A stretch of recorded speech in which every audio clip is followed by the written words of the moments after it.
আসসালামু আলাইকুম ভিউয়ার্স, আশা করি আল্লাহর রহমতে সবাই ভালো আছেন। আজকে সকাল থেকে শুরু করে রাত পর্যন্ত কিছু হাইলাইটস আপনাদের সঙ্গে শেয়ার করব আর কিছু 2টা রেসিপি শেয়ার করব। ফার্স্ট রেসিপিটা হলো যে কোনো ভাজির রেসিপি। যারা নতুন নতুন রাঁধুনি তাদের জন্য একটা টিপস দিচ্ছি। যে কোনো ভাজি করতে হলে আপনারা ফার্স্টে তেলের মধ্যে পেঁয়াজ মরিচ দিয়ে ভেজে নিয়ে তার মধ্যে সেই ভাজির অংশটা দিয়ে দিবেন। সেদ্ধ হলেই দ্যাটস ইট, ঢেকে দিলে তাড়াতাড়ি সেদ্ধ হয়।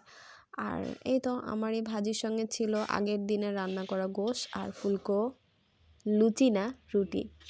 আমার ফুলকো রুটিগুলো লজ্জাপতি লতারের মতো হয়, যখনই ভিডিওস অন করি সঙ্গে সঙ্গে চুপসে যায়। তাহলে নাস্তা করার পরে হাফ গ্লাস হরলিক্স খাওয়ার পরে আমি আর বেবিন বের হয়ে গেলাম হসপিটালের উদ্দেশ্যে। কজ বেবিনের স্কিনে কেমন যেন একটা প্রবলেম হয়েছে, তো ডাক্তার দেখে বলেছে যে শীতকাল চলে গেলে ঠিক হয়ে যাবে। তারপরেও কিছু ওয়ার্মেন্ট দিয়েছে।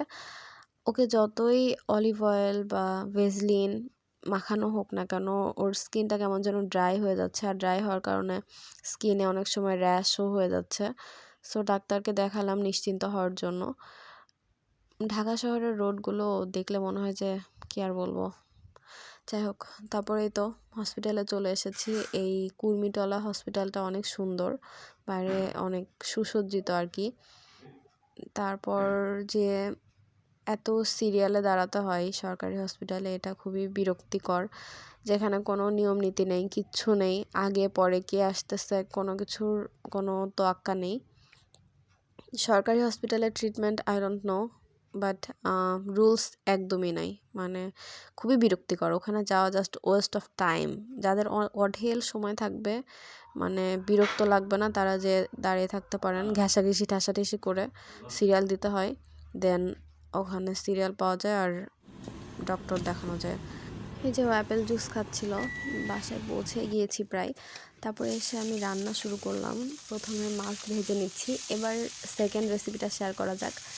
মাছ রান্না করার জন্য ফার্স্ট তেল না দিয়েই কড়াই আগে গরম করে নিতে হবে। অনেক যখন গরম হয়ে যাবে দেন তেল দিয়ে কিছুক্ষণ গরম করে সঙ্গে সঙ্গে মাছ দিয়ে দিতে হবে। কজ তেল আগে থেকে দিয়ে রাখলে তেলটা পুড়ে যায়, মানে ধোঁয়া ওঠা শুরু হয়, যেটার স্মেলটা ভালো আসে না। সো ফার্স্টে কড়াইটা আগে বেশি গরম করে নিতে হবে, দেন তেল, তারপরে গরম করে ভেজে নিতে হবে। দেখেন একদমই ভেঙে যায় না, আর খুবই প্রপারলি ভাজা যায়। আর আমি কুমড়ার বড়ি দিয়ে রান্না করছি, সো কুমড়ার বড়িটাও হালকা ভেজে নিয়েছি। এখন আরেকটা কড়াই আমি রান্না করে নিচ্ছি। মাছ রান্না করা নতুন কিছু না, সো এটা আর কিছু বলতেছি না, ভাজার টিপসটা শেয়ার করলাম।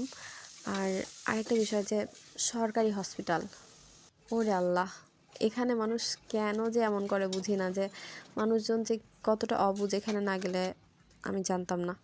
সিরিয়ালে মানে সবাই তো অসুখ নিয়ে গিয়েছে, সো সবার একটু হাইজিন মেনটেন করা উচিত, একটু ডিস্টেন্স মেনটেন করা উচিত। বাট নো, সবাই এত ঘেসে ঘেসে দাঁড়ায়, আবার নিয়ম মানতে চায় না, আগে যেতে চায়, বলে আমার খুব প্রবলেম। ওখানে তো সবাই প্রবলেম নিয়েই গিয়েছে, সবারই সিরিয়াল মানা উচিত, বাট মানতে চায় না।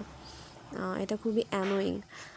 আর বাবু সারাদিন এত দুষ্টামি করে যে সবসময় ওর উপরে রাগ হয়, আর যখন ঘুমায় যায় ওকে দেখলে তখন আফসোস হয় যে কেন বকা দিলাম। মানে ঘুমানোর পর মনে হয় মাশাআল্লাহ কত সুন্দর করে ঘুমিয়ে আছে, বাট সারাদিন এত দুষ্টামি করে যে মানে আমি অতিষ্ঠ হয়ে যাই, মানে একা সামলানোই যায় না। Thank you viewers for watching. আল্লাহ হাফেজ।